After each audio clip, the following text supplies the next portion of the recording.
নমস্কাৰ সকলোকে মই ইউটিউব চেনেলৰ অন্য এটা ভিডিঅ'লৈ স্বাগতম জনাইছোঁ আৰু এই ভিডিঅ'টো অসম পুলিচৰ বাবে যিসকলে বাট চাই আছে ৰিটেনৰ বাবে তেওঁলোকৰ বাবে তো ভিডিঅ'টো শেষলৈ চাওক আপোনালোকৰ বহুতখিনি আইডিয়া হ'ব যে আপোনালোকৰ এডমিট কাৰ্ড কেতিয়া হ'ব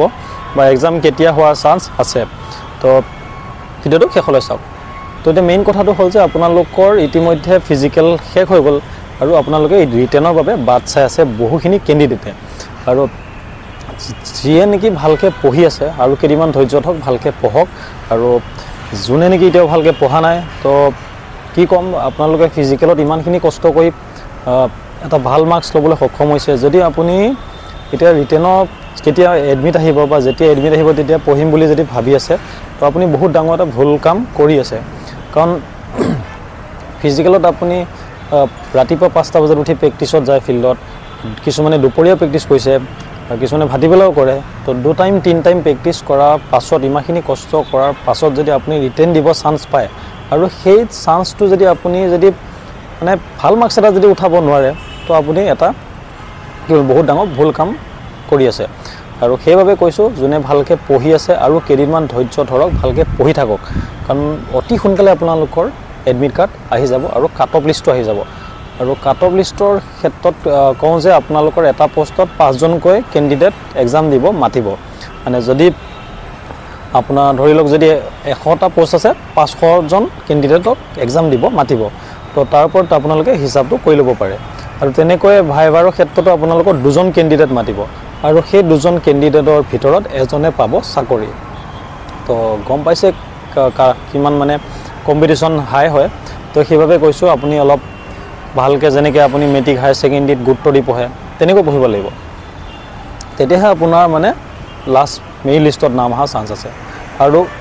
এভাৰেজ মই ধৰোঁ 50 ওচৰা-ওচৰিয়ে যদি ফিজিকেলৰ মাৰ্কছ হয় মানে এভাৰেজ তাৰ মানে পিছতো আপুনি কিমানখিনি মাৰ্কছ পাব লাগিব য'ত নেকি আপুনি মেৰিট লিষ্টলৈ যাব পাৰিব আৰু আপোনালোকে গমেই পায় যে আপোনালোকৰ কুৱেশ্যন আহিব 100টা আৰু প্ৰতিটোতে হাফ মাৰ্কছকৈ থাকিব মানে আধা নম্বৰকৈ থাকিব আৰু টোটেল মাৰ্কছ হ'ব 50 আৰু 5 নম্বৰ থাকিব আপোনালোকৰ ভাইভাৰ তো সেই 50ৰ ভিতৰত আপুনি কমসে কম মানে 30 ওচৰা-ওচৰি পাবই লাগিব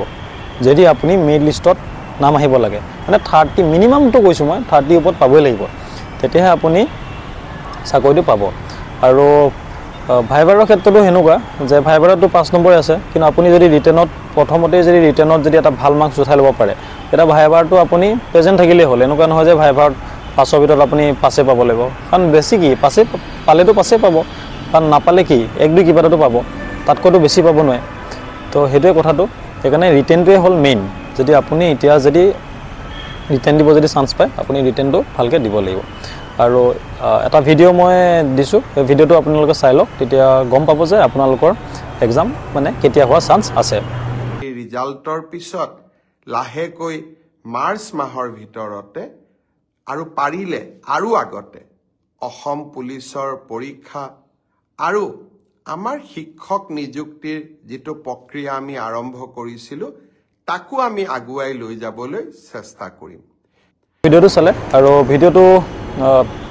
হিমন্ত বিশ্ব শৰ্মা ডাঙৰীয়াই কৈছে যে আপোনালোকৰ মাৰ্চ মাহত তাতকৈ আগতে হোৱা চান্স আছে মানে এতিয়াতো ফেব্ৰুৱাৰী মাহ চলি আছে তো ফেব্ৰুৱাৰী এইকেইদিনত হয়তো আহিবও পাৰে ক'ব নোৱাৰি সেইকাৰণে আপুনি ৰেডি থাকিব লাগিব একদম মানে এনেকুৱা নহয় যে সময়ত মাৰিবই লাগিব এনেকুৱা নহয় যে একদম পূৰা আহি গ'ল বা সেইখিনি সময়ত আপুনি দুদিনতে একদম পঢ়ি পেলাই চব চিলেবাছ শেষ কৰি দিছে এনেকুৱা নহয়